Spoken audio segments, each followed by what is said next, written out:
Yes. Hello, good evening. I hope I'm audible to you all. Am I audible to you all? Yes, yes. Yes. Okay, thank you. Alright, I'm just seeing that there is some people who are trying to join, but I'm not able to see them.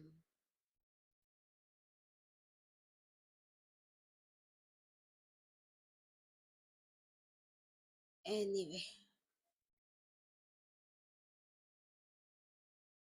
that's it. I don't see anybody who's trying to join. Alright, okay. So, okay.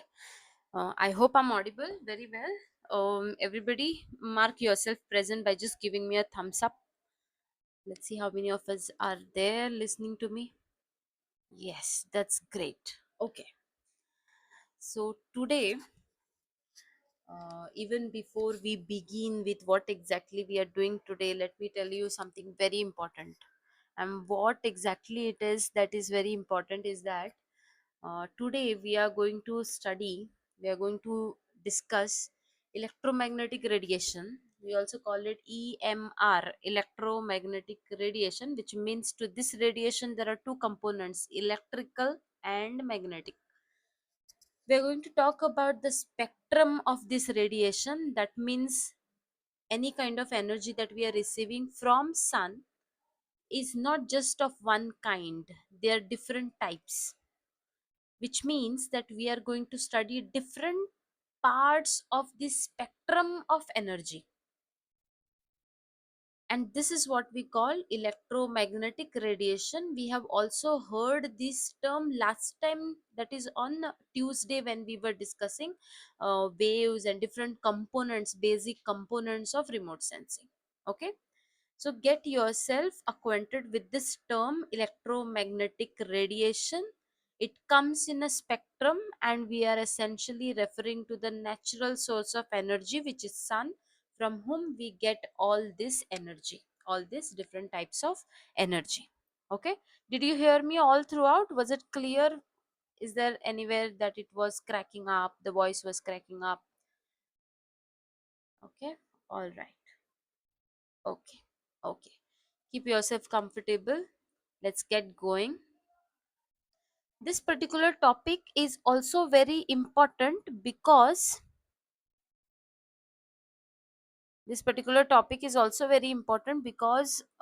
based on this, our entire module, unit 2, unit 3, and 4 will be dependent.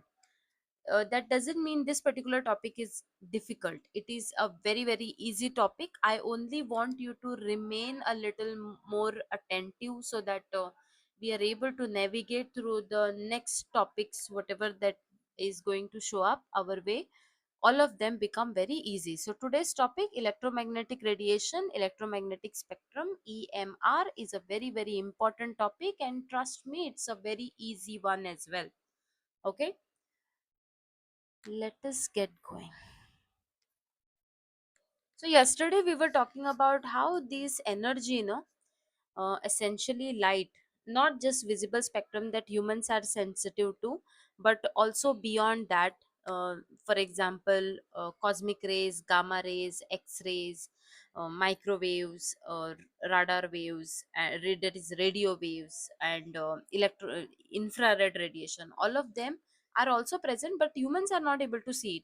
Humans are they are sensitive to only a certain spectrum that ranges from 430 nanometers to around 740 nanometers, which constitutes our Vibgyor colors. Okay, so let's just revise a little bit about this energy. We were talking about how this energy can be broken down into two components. One is electric field and the other is magnetic field. Both of them are perpendicular, or they are orthogonal to each other, making an angle of 90 degrees always. And the third perpendicular direction to this is a direction of propagation. Opposite to that direction, there is a source or emitter, source of that energy. Okay, so perpendicular to these two fields of magnetic and electric field, we have direction of propagation, or the direction in which this light is traveling. Okay, so that is to do with a little revision about what we did yesterday. And then To any energy that you look at, no, any energy that you look at, it has two, um, I should say, parameters. Okay, two wave parameters. What are those? One is wavelength. So wavelength you measure from one crest to the next crest, or from one trough to the next trough, or you take a complete oscillation and the length of that wave you measure from one point of origin to its culmination. Okay, so that is the length, that what we call wavelength. Now that is measured in terms of one dimensional unit: meters, micrometers, millimeters, nanometers, all these things. All right. Now, besides that, how many times a given wave oscillates, that is how many crests it makes, or how many troughs it makes within a given time period, we call it frequency. So a wave, an energy, can be characterized by, can be defined by its wavelength and its frequency. Different energy will have different wavelengths and different frequencies. Now, think of it like this. For example, we have different green colors. Light green color is there, dark green color is there. In between, there are various shades of green. All of them will have different wavelength and different frequency. Keep this in mind. Okay. Now, moving ahead. So this is the electromagnetic spectrum. This is how it looks in the simplest form of it. This is how it will look. So you will see that there are gamma rays, cosmic rays, all of them come here, X rays, then ultraviolet, and then comes a small region that is visible spectrum. Here it is magnified, then infrared, microwaves, and then radio waves. This is the trail. If it is possible, remember this, mug it up. That is cosmic rays, gamma rays, then comes X rays, then ultraviolet rays, then comes visible spectrum, then comes infrared radiation, then comes microwave, and then comes radio waves. Okay, so this is the trail of it, from the highest frequency or lower wavelength to lowest frequency and higher wavelength. So you see that particular wave over here as well. So here you see high frequency, many crests occurring within a small stretch, and here you will see the crests are becoming far spaced. Okay, so what is happening? Frequency is high here in gamma rays, high frequency, and by the time you reach radio waves, what happens to the frequency? It reduces. Okay, and what is happening to the wavelength? The wavelength is increasing. So from this crest to this crest, if this is the length, then you consider here from this crest to this crest, what is happening to the wavelength? It is increasing. Very simple. Three things we have to remember. What are those three things? It is a trail.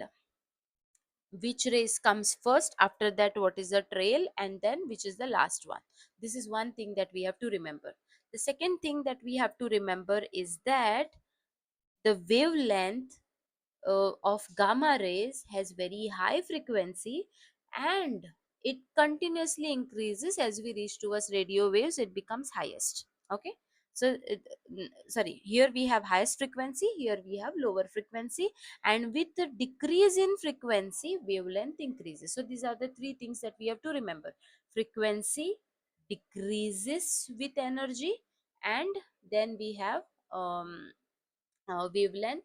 What is happening to the wavelength? The wavelength is increasing with the decreasing frequency, and then we have this trail, which is cosmic rays, gamma rays, then comes X rays, ultraviolet rays, then comes visible spectrum, then comes infrared, and then comes microwave, and then comes radio waves. Okay, very simple.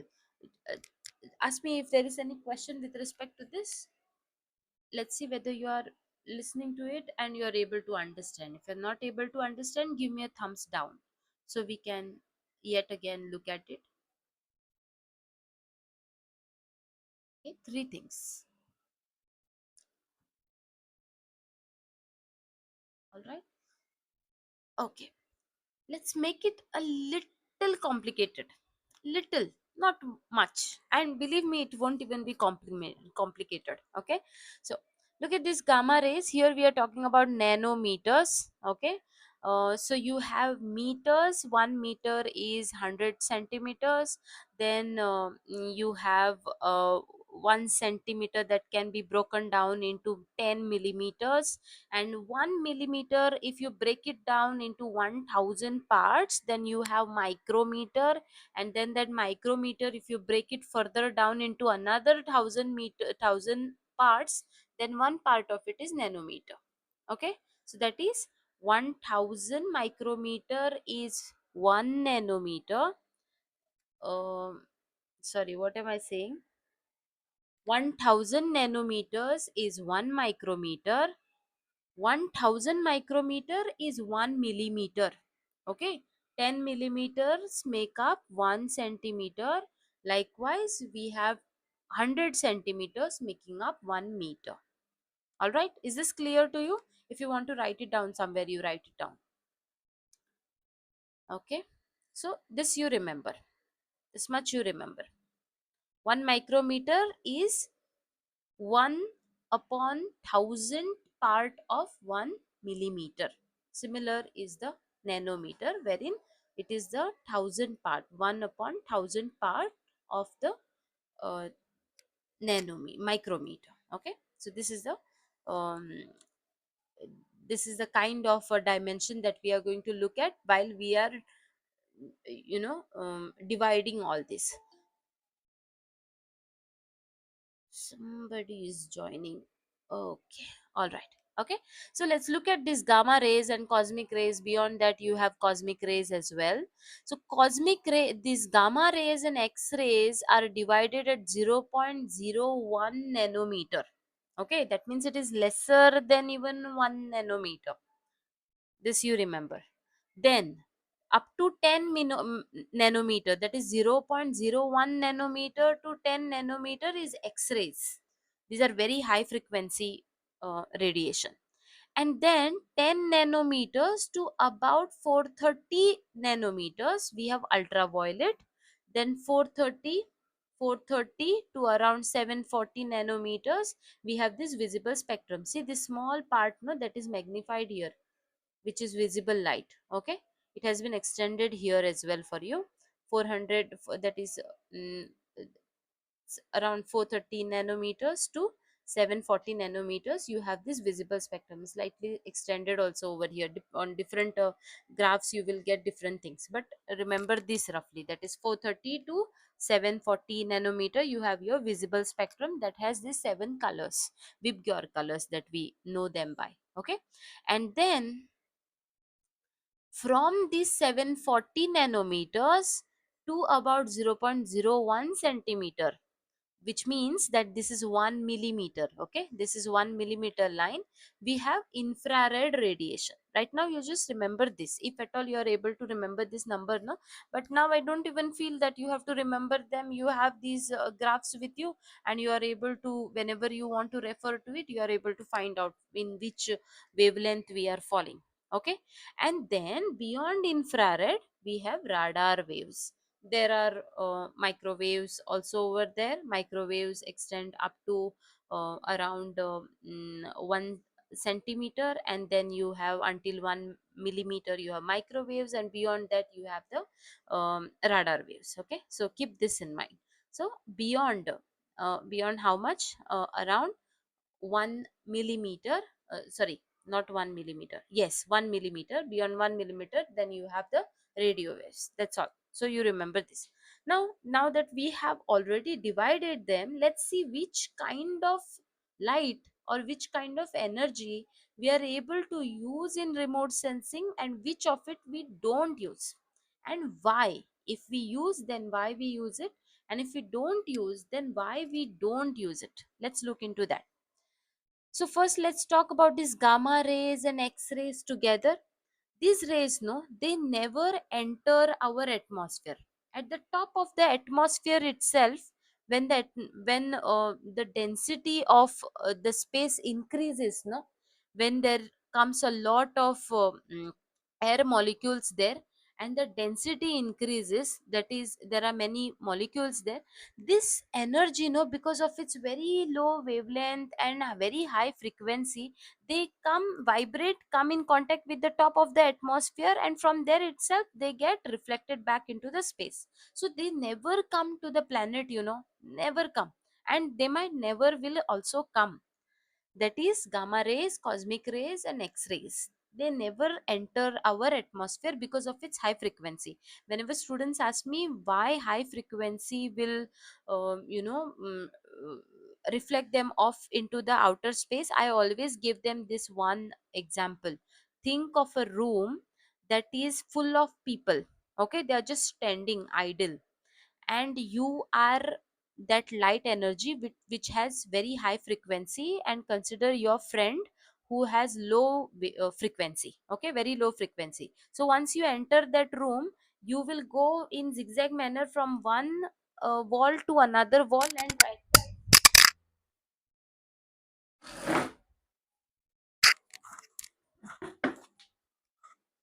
sorry. So likewise you will take multiple oscillations within that room, and you are more likely to intercept one of the person who is standing in that room, and you will get eliminated. Okay, you will get eliminated. But think of your friend who has what is that, lower frequency as compared that of you. So you will enter into the room, your friend will enter into the room and just escape, maybe with just one cycle. Okay, so he has lesser chances to be intercepted by the people who are standing there. And based on this, you will understand how high frequency means the interception of this energy will increase with that of the air molecules or gas molecules that are present in the atmosphere, and they just get reflected back into the space. Tell me if you have understood this, why exactly high frequency radiations will get reflected off at the top of the atmosphere itself, whereas low frequency radiation will have more chances of its survival. Okay, I so far I see just one thumbs up. So give me thumbs down, no, that you have not understood it, isn't it? That's a better idea. When you give me a thumbs down.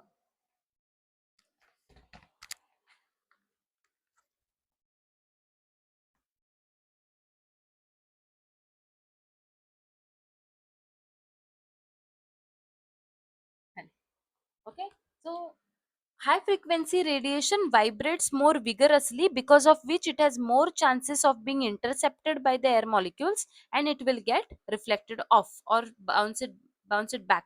It will not be able to penetrate in through the atmospheric envelope. Whereas when it has lower frequency, it is not vibrating vigorously, so it is taking rather a straighter path, because of which what is happening, it travels deeper as compared to that of high frequency radiation. Now, so this is why, because it doesn't come towards the planet's surface, it doesn't interact with the target, it doesn't even penetrate through the atmosphere. That is why it is never employed in remote sensing. Even if it is employed, if we develop some uh, s- if we develop any sensors that are able to detect these radiations, it will still not be bouncing back from the targets that we are interested in, and that is why it is never used in remote sensing. That is gamma rays, X rays, cosmic rays, these are never used in remote sensing. Keep this in mind. Okay, because they never enter the atmosphere. From the top of the atmosphere itself they get um, bounced off. Now coming to this ultraviolet radiation, we all know that ultraviolet radiation will even reach the troposphere where we are breathing. It will reach the planet's surface where we are living. Okay, it will reach there. If ozone layer was not there, that is O3 molecules were not making up a thick layer around a sphere around our planet, right? So what happens when this ultraviolet radiation interacts with O3 molecules? Both of them are roughly of the same size, and both of them also have the same frequency, because of which what is going to happen, O3 molecule will readily absorb this energy, which is ultraviolet radiation. Some part of it absorbs. Yesterday we were also looking at this particular diagram, which showed us that some ultraviolet radiation, no, some ultraviolet radiation also is transparent. That is, it comes towards the planet's surface. Keep this in mind. Some of it comes, and that's why we use sunscreens and things like that, no. Whatever ultraviolet radiation has passed through our atmosphere, it should not come in contact with our skin, and that is why we use um, sunscreens. So this ultraviolet radiation as well, maximum of it, no, is again um, maximum of it is again absorbed completely, so it doesn't reach towards the surface of the planet where our targets are living, where the forests that we want to study are lying, where the rocks that we want to study are lying. It doesn't reach there, and that is why again this ultraviolet radiations as well we are not using in remote sensing. Okay, we are not using it. But what reaches the planet towards the planet surface is this visible light. Okay, it is this visible light that reaches, and it is something that humans can see as well. And that is the reason why we use this visible spectrum that stretches from 430 nanometer to around 740 nanometers very very extensively. Whether you talk about Landsat sequences series of satellites, you talk about Sentinel, you talk about resource set list 3, list 4 that ISRO is generating, everywhere you will see these foundational principal three sensors.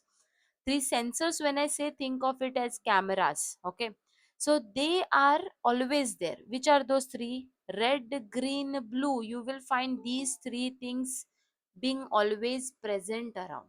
Okay, they are always there on all of these commercial or academically more significant satellite sensors that we are talking about. They will always be there. At times you will also see more number of these red sensors, more number of these green sensors, more number of these blue sensors. Some of them will be in yellow, some of them will be in indigo and things like that. Some of them will be in orange. So all these sensors you will find when we are talking about hyperspectral remote sensing. Hyperspectral is wherein the sensors are placed very close to one another, so that the interval between them is very very narrow. Okay, all right. So what was I saying? Yes, then we have something called multispectral. I hope you remember, that is only three sensors we have placed: red, green and blue. Only three sensors we have placed. That is about multispectral. And when there are conjugately spaced sensors placed, then we call it hyperspectral. Many more bands we get, and even little variation in energy we are able to pick. So that is about the visible light. We are extensively using it in remote sensing. Okay, we use it to study our vegetation. We use to study our water bodies, to study our barren lands and things like that, everything and everything. Study rocks and different things. Okay, then coming to infrared, this particular light that I tell you, no, that is white light that can be resolved into seven components, which is Vibgyor colors. They do not carry any significant amount of or they are non heat carrying. So if I place you in a white light like this LED light, you won't feel any warmth. Okay, you will not feel any warmth. Why? Because they don't carry any heat. Okay, but then we are talking about infrared radiation. This carries heat along with it. It is warm.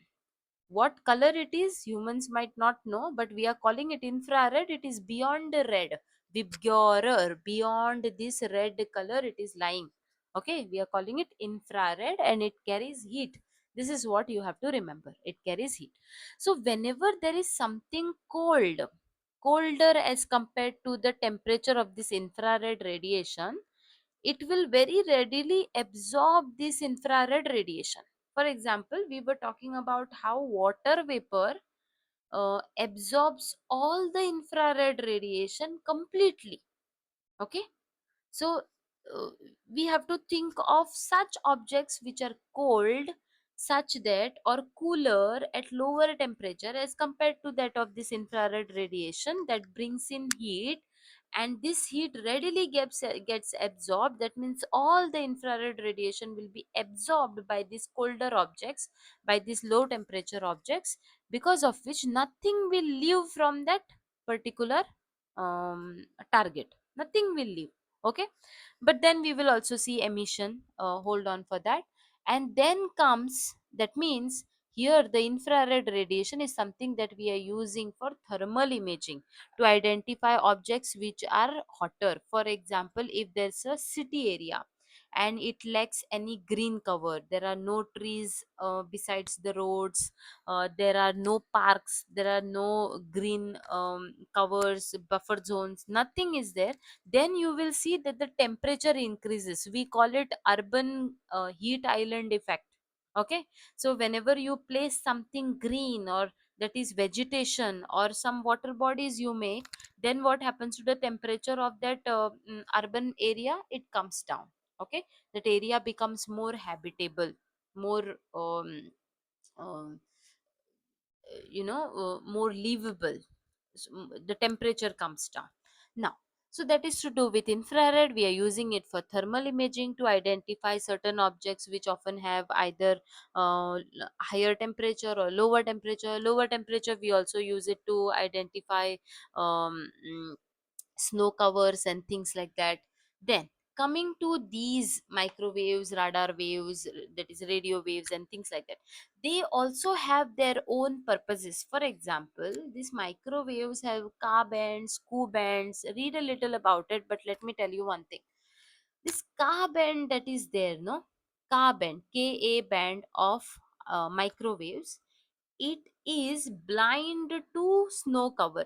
So if you want to see what is the of um, depth of surface, that is ground surface over which a pile of glacier is lying, hence to also understand what is the thickness of this snow cover, thickness of this glacier, then you go for using this Ka band of microwave. What did I say? That it doesn't see snow, so it comes, goes through the glacier, interacts with the bed, that is rock bed, and then goes back to the sensor where the signal is picked.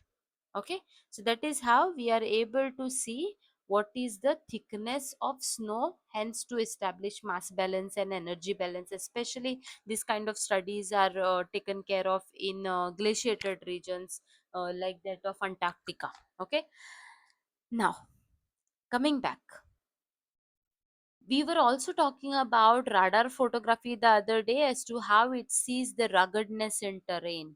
Whenever the terrain or the surface is planar, like that of a grassland or like that of a water body, the surface of ocean, all these are planar regions. So you will see a more smoother or low variation in these radar signals. Okay, whereas if it is rugged terrains like that of mountainous regions and things like that, then you will see that the pixel values keep changing. These dn numbers, digital numbers of each pixel, no, keeps changing more rapidly. So you will see a sprinkled sand or a pepper kind of effect on the satellite images. I hope you remember this. No, but let me ask you, do you remember this? Put forward a thumbs up if you are in this discussion, you're understanding what exactly is happening. Do I look tired? uh, just pay attention to what I'm saying. Okay, pay attention to what I'm saying. It's very simple. If you have any query, drop them in the message box. Let's look into those for a while.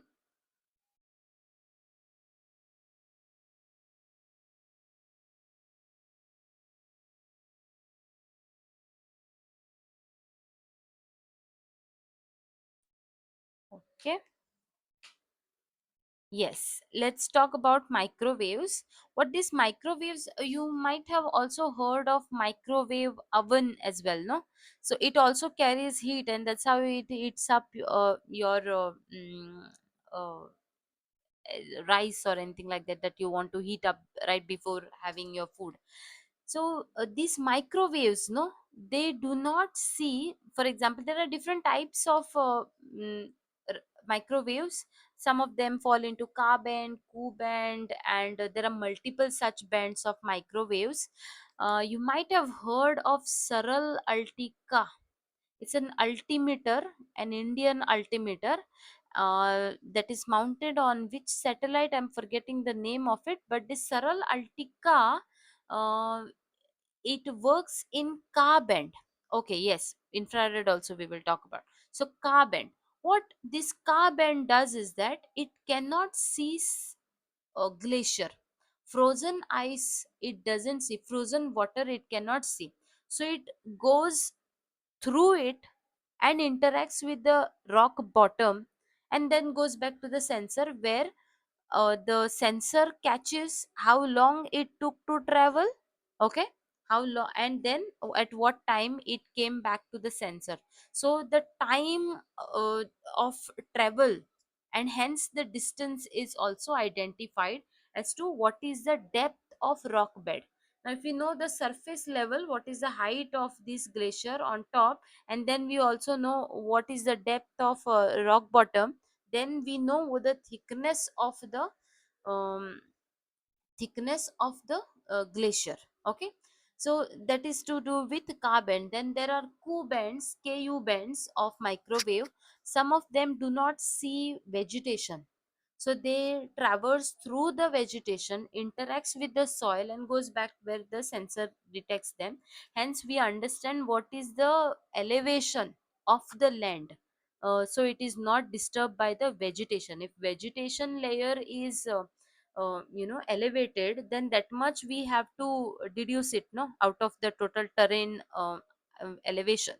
So this is something that can be done by Kuban. So I would want you to read a little about this microwave if that is the kind of study that interests you. You're trying to study soil moisture, you're trying to study maybe terrain elevation, terrain analysis, or you are dealing with mass balance and energy balance of glaciers and things like that, then read a little about microwaves. Those sensors will be of more interest to you. Then coming to the other question that we were talking about, Brishti is asking us about infrared. Sejal also wants to know about infrared. Okay, so first thing, this infrared, it falls beyond your red color. You see this is your red color. This line that you see here, no, is a red color line. Within that small stretch that you have, a small narrow slit that you have, that is where this is magnified. Okay, the beyond that lies this infrared field. Now this infrared field, no, this energy that occupies this infrared field, it carries heat. It brings heat. That's the first time, that that the energy starts bringing heat. Before that, this red color and all these things, they do not carry any heat. That is why if you sit under an LED bulb, you won't feel warm. But if you're sitting under those other, what light it is called, those earlier used to get red bulbs, no, if you sit under it you feel warm. In some hotels and all, you will see wherein in some restaurants you will see that there's a glass chamber, and inside that there is this red bulb that is glowing, and it keeps your bhajis and fritters and everything warm. Okay, so we don't use those bulbs anymore, but I hope you are able to understand what exactly I'm talking about. Give me a thumbs up if you understood that this infrared radiation brings in heat. It brings in heat. Okay, so when you go out in sun, you feel a little warm, no, you don't feel warm because of the white light. You feel warm because of this infrared radiation. Okay, you feel warm because of this infrared radiation. Now when this infrared radiation falls onto water bodies are at lower temperature, isn't it? So what they will do, they will soak in or absorb all the infrared radiation, because of which what happens, nothing goes back to the sensor. So infrared radiation comes but completely gets absorbed by water and leaves nothing. That means nothing goes back to the sensor. So sensor doesn't see it only. So when you ultimately see an infrared band, an image of the region that is captured with infrared sensor, water bodies will appear completely dark because nothing came back to the sensor, no. So it was not detected, only you will see it zero, dn value will be zero, that is reflection will be zero of this infrared radiation over the water bodies. But if you look at other targets like that of barren land, open land, agricultural land, vegetation, it has some reflectance. Near infrared, that is infrared radiation, all these other objects except water, no, slightly there will be some reflection. Okay, for example, let me tell you one more very insightful thing about this. Vegetation, no, it appears green to us, isn't it? But if humans were to see near infrared or infrared region, no, that is here, if humans could see this particular energy, then vegetation would have not appeared green to us. It would have appeared infrared. Why, you know? Because healthy green chlorophyll containing vegetation, when infrared radiation falls upon it, very less is absorbed. 60% of it, nearly 60% of it reflects back, only 40% is absorbed. Okay, but we see it as green. Why, you know? Because within this visible spectrum, blue is also absorbed by chlorophyll content in vegetation, red is also absorbed, but this green in between, no, slight reflectance is there. So we say that the strong point of green vegetation is green color, but it is not like that. Why? See this, whenever white light falls on it, blue color and red color it absorbs, it is very strong there, it can absorb, but green color it cannot absorb, so it reflects it, rejects it, and when it reflects back it is perceived by our eyes and it appears green to us. So if my friend is wearing a blue t-shirt, then his t-shirt is absorbing green, yellow, red, all this, and blue it is not able to absorb, so it throws it back at my eyes and I perceive that he is wearing blue color. Okay. uh, Reading is zero for ice and water. Not for ice, not some melting ice will definitely show us mm, yeah, infrared radiation will definitely. I don't really feel that I have thought about this particular question, whether I have ever seen a glaciated terrain in near infrared band or infrared band. I will have to think about this. Earth, Prabodhini, no, Miss Prabodhini, I think I have not seen this, but my understanding says that is that infrared radiation will completely be absorbed by even the snow cover. Okay, but let's talk about that as well. I think I will have to look at some satellite imagery and come back to your question. uh, Infrared carries heat, thus gets absorbed by cold object. But if I'm not wrong, you also mentioned it can be used for studying snow cover. Yes, definitely we can use it even for studying snow cover. Anything that is colder object or anything that is, you know, warmer object, we can study them using this near infrared radiation. Basically, infrared radiation will help us to discriminate objects which carry different temperature, contrastingly different temperature, but lies next to one another. For example, if I am talking about let's say I'm talking about a water body, so what will this water body do? It will completely absorb all the near infrared or infrared, nothing goes back to the sensor, and the sensor will not be able to see these cold objects. Whereas if there is something warm, for example land region, we were talking about these densely populated concretized city centers, no, urban areas, where you will see already these regions are at higher temperature, a little higher temperature. So whenever infrared radiation falls upon it, not everything is absorbed, so some part of it goes back to the sensor, and that is how we are able to discriminate these different objects at different temperature. These thermal or infrared sensors are also used to monitor traffic or to count how many people entered a given shop or entered a given mall and exit, correct? So all these is also where infrared sensors are used. They're also used in parking, I believe. I remember some students were making some their final year project, wherein they had mounted infrared sensors. So the moment a warm car came closer to this infrared sensors, that car's spot of parking spot no got occupied. So nobody else would come there. Things like that. Uh, yes. So exactly, this is where I can confidently tell you. Nishant is asking us, what if a body is in the process of phase of change? For example, snow that is melting.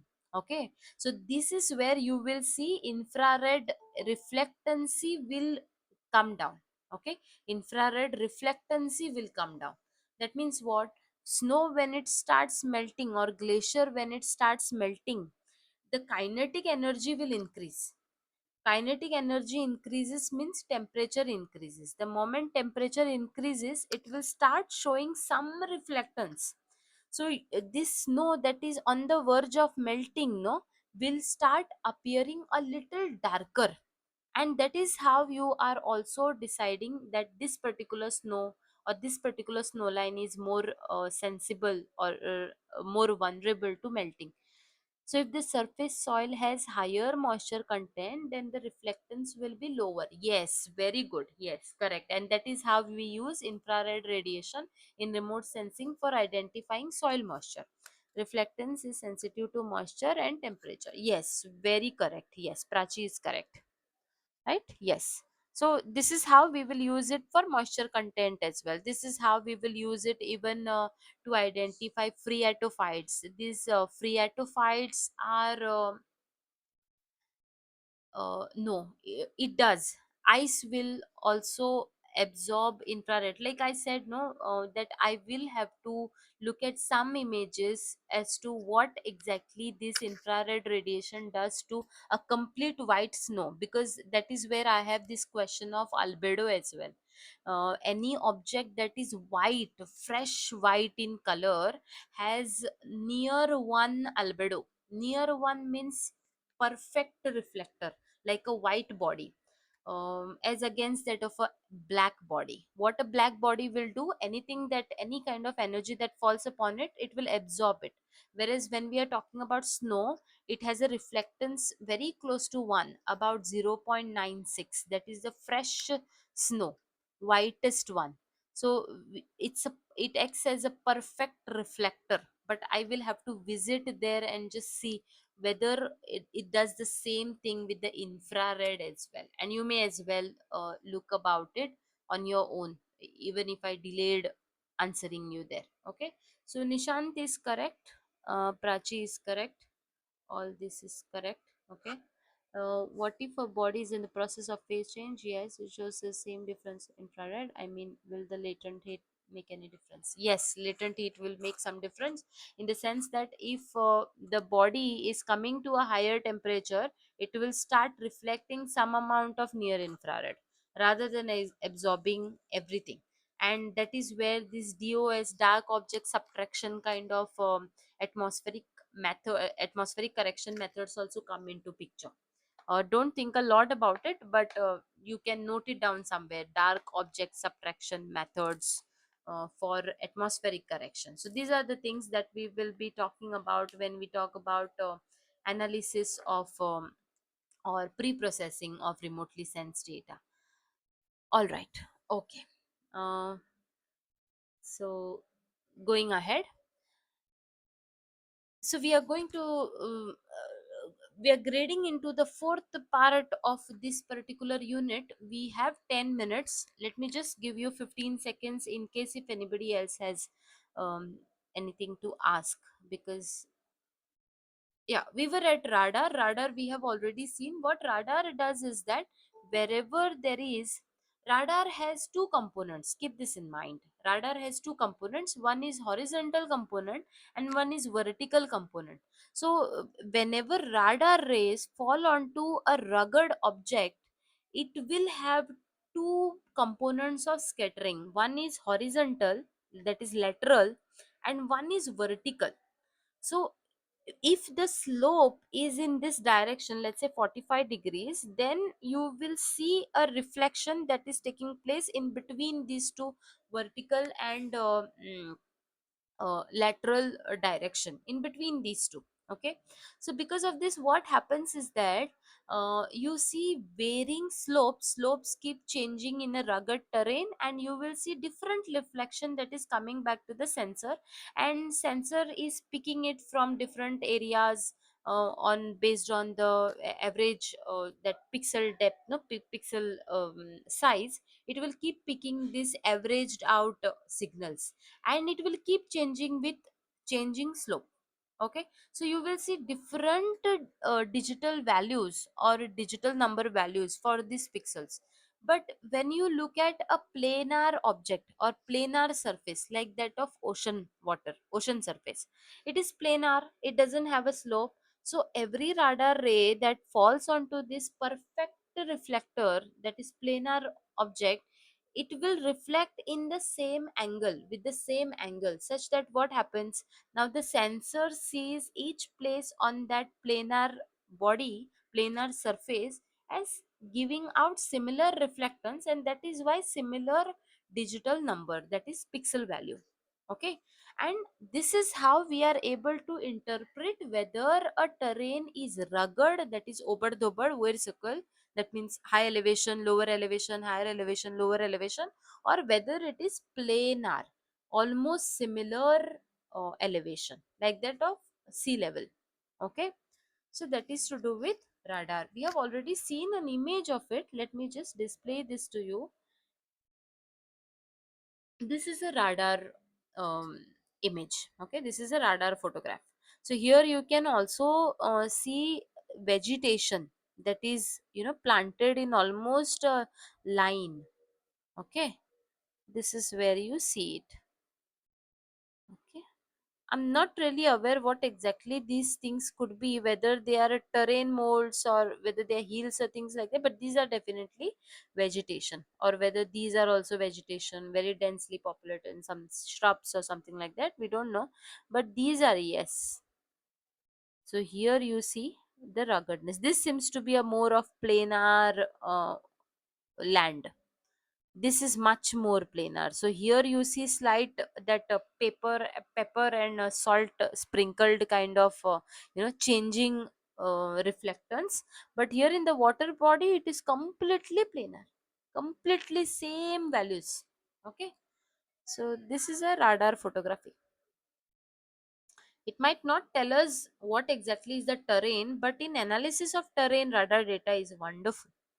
If you know some reference points where what is the elevation, then you are able to also understand the elevation of the entire region at a better resolution.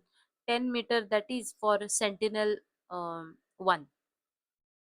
Okay, so sentinel 1 is that radar data, synthetic aperture radar data, SAR data, that we call.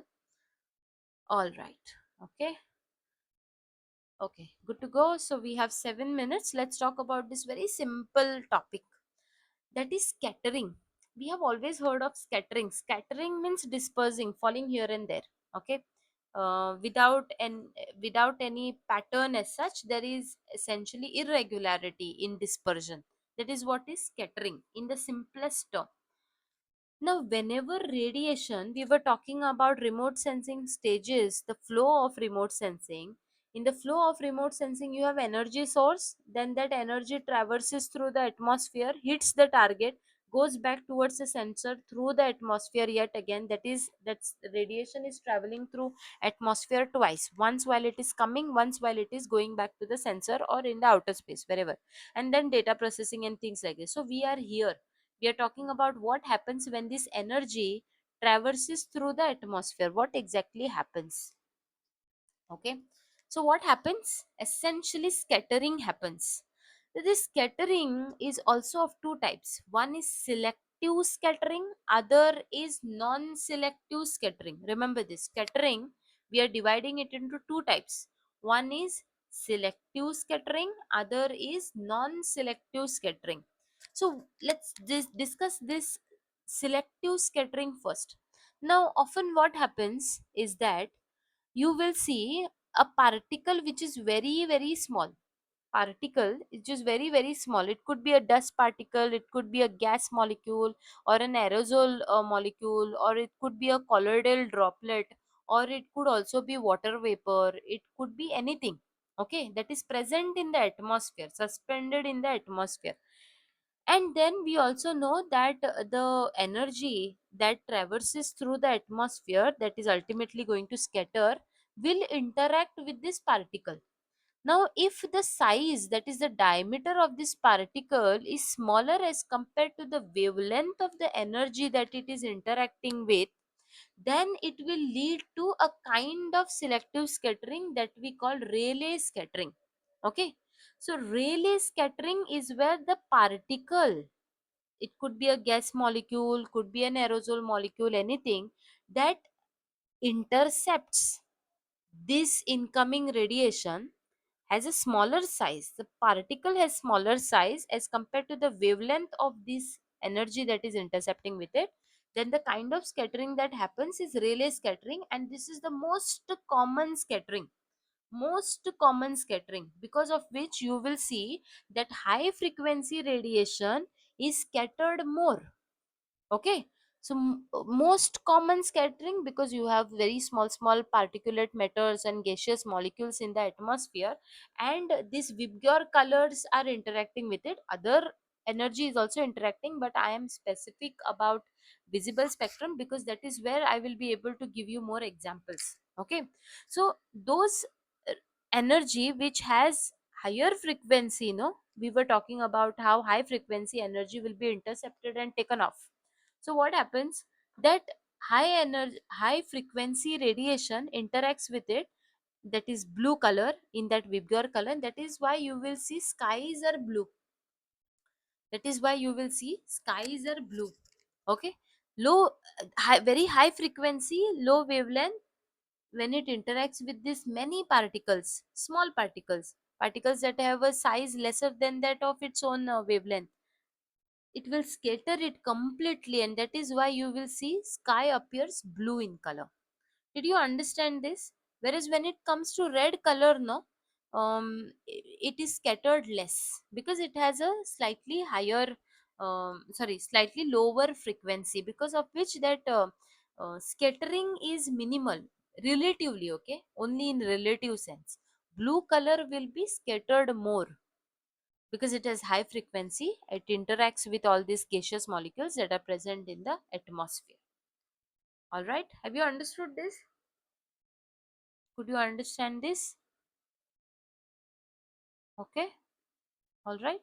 Okay, so this is simple. Okay, now what happens during the sunrise or during the sunset? Opposite happens. Blue color gets scattered off at the top of the atmosphere itself, at the very top. Okay, because it is coming from very far, no, is coming from very far now.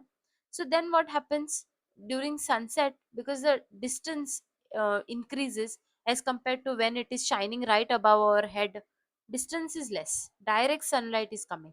But now what happens, as the sun is setting, no, its rays has to travel through the atmosphere a larger thickness, at an angle it comes, no, so larger thickness of atmosphere it has to traverse through.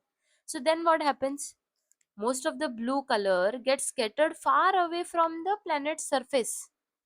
But now what happens, red color gets scattered at the lower elevations of atmosphere, in the especially within the troposphere. What happens, this red color gets scattered more, and that is why we see that the sky turns red or orange and all those shades, warmer shades, in the evening and early in the morning.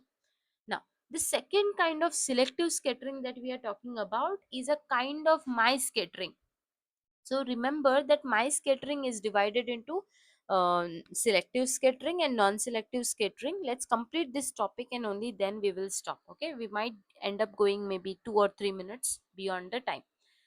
So here you will see that the wavelength of the energy is same as that of the size of the particle with which it is interacting, and this is the kind of scattering that is minimal.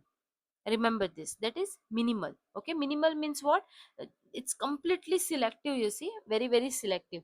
So this my scattering is essentially elastic scattering of light or electromagnetic radiation by spherical particles like that of water droplets or dust that have a diameter similar to that of the wavelength which it with which it interacts. Okay, so here you see that this is the second kind of atmospheric disturbance that happens to the radiation. If atmosphere was not there, there would have been absolutely no change in the character of the incoming radiation, and remote sensing would have become easy, but then humans would have not been there, so no question.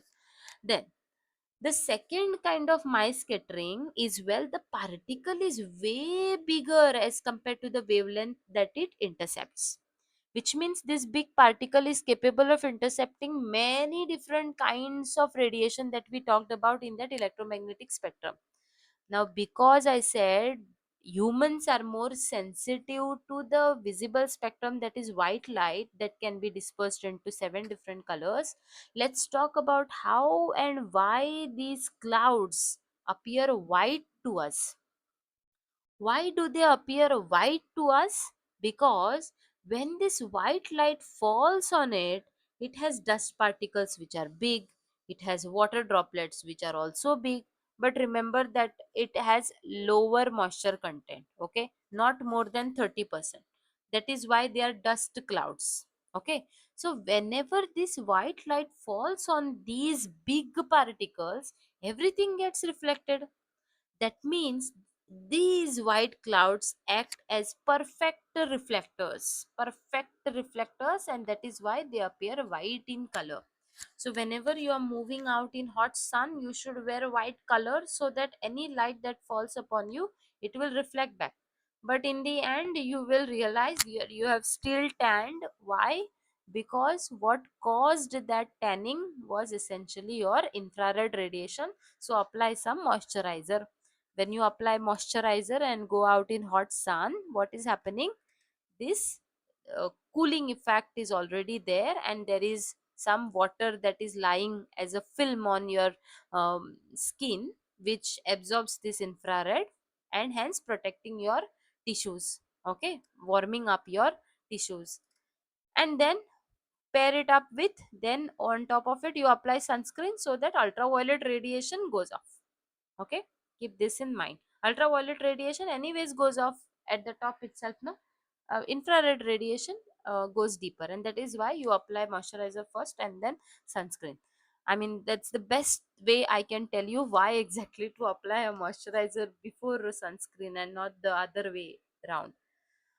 All right, okay, so we have discussed interaction of this electromagnetic radiation with atmosphere. One process we have studied, that is scattering. Last time we have discussed how that interaction goes, and there is not just scattering, there is also absorption, there is also reflection. So we are yet to discuss all these things. We have covered a little part of what we were supposed to complete tomorrow. Let me wait back with you until the clock strikes 9:05. If you have any question, please feel free to either drop your question as a message, or if you want to unmute yourself and ask your question, please feel free to do that. I am looking at your message box. If there is any question, go ahead. You can also unmute yourself and ask. So my scattering is of two types, okay? One is selective, when the wavelength as well as the particle with which it is interacting is same. So selective. Non-selective here because many different kinds of radiations will be reflected off.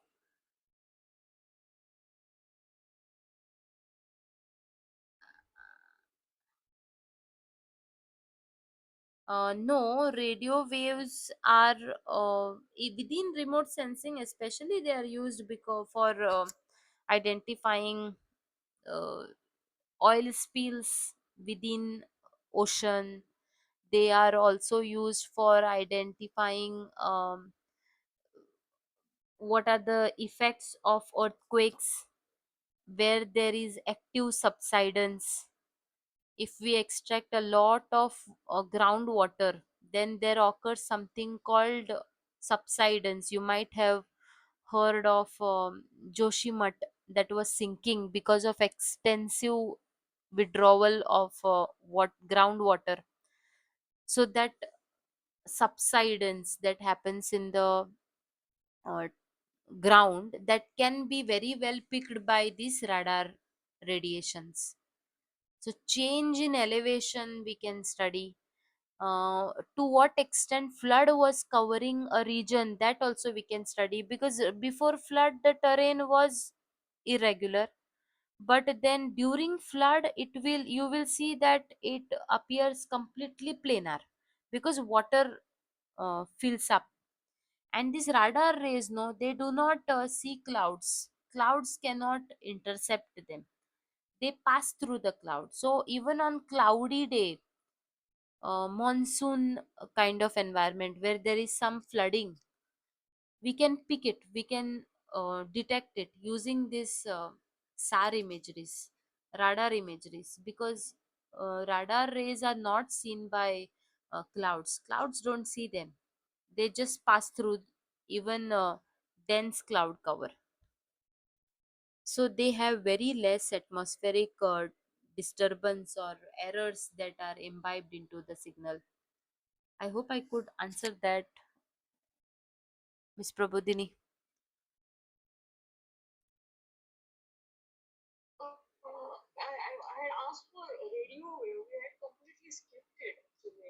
Oh,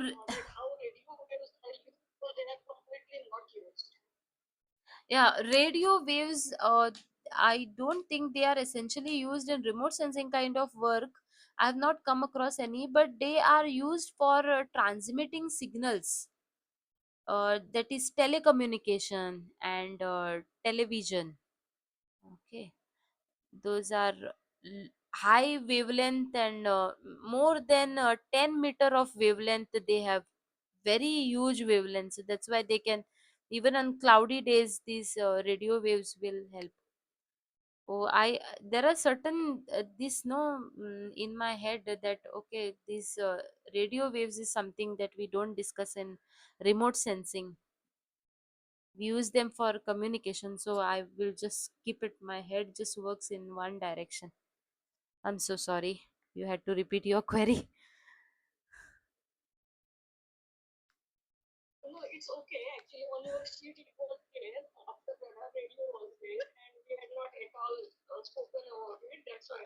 Oh, yes, yes. So, of all the EMI spectrum, we are not using everything. That is what we understand from today's discussion. Only certain things that we use for a specific purpose, and within that, different purposes are also there.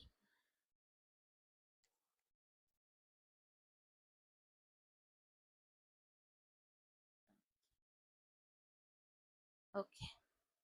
So, let me wait back with you until 9:10, or while you are even typing your question or framing your question, let me just tell you, even if you happen to not ask your question during the class, what we can also do is we can drop that question in the WhatsApp group. Examples of relay is this blue scattering. Early in the morning we will see red sky, in the evening we will see red sky, and at peak morning, that is, while the sun is shining right above our head, that is when you will see blue light that is scattered. Okay, so that is an example of relay scattering. Any small particle, high wavelength, when they both intercept, the chances are many because the small particles are many. O2 molecules are there, then carbon dioxide molecules are there. So all these, nitrogen gas is in fact the most important one here, N2. So these are the gases that have very small particle size, and the wavelength that interacts with them has higher wavelength. And that is when you will see a blue radiation, which has high frequency, is dispersed more or scattered more as compared to the high frequency red. It's just relative sensitivity. Whenever somebody says color, no, the instant thing that comes to my head, any kind of color, it may be mineral colors, it may be vegetation color, it may be soil color, any kind of color. How do you define color? That's what you has to come to your head. It is selective absorption and reflection of light. That is color. How color is, um, um, how color is different for different objects? It is because different objects are, at a different proportion, they selectively absorb and selectively reflect this white light, and that is why colors are different. Color is selective absorption and reflection of white light. That is how colors form. That has to come to your head. So, in relative sense, blue scatters more, so we see blue more. Red is there, but human eyes see more blue because blue scatters more. Red is there, but less. So even if I show you something, for example, this is green in color, no, doesn't mean it doesn't have any red. But our eyes are more sensitive to green, relatively more, because that is coming more.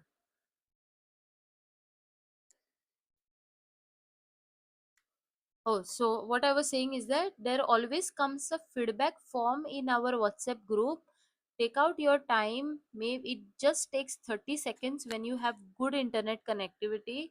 Answer to that feedback, so I know in what direction the emotions are going. So, for example, today I saw maximum count of attendees were reached around 16.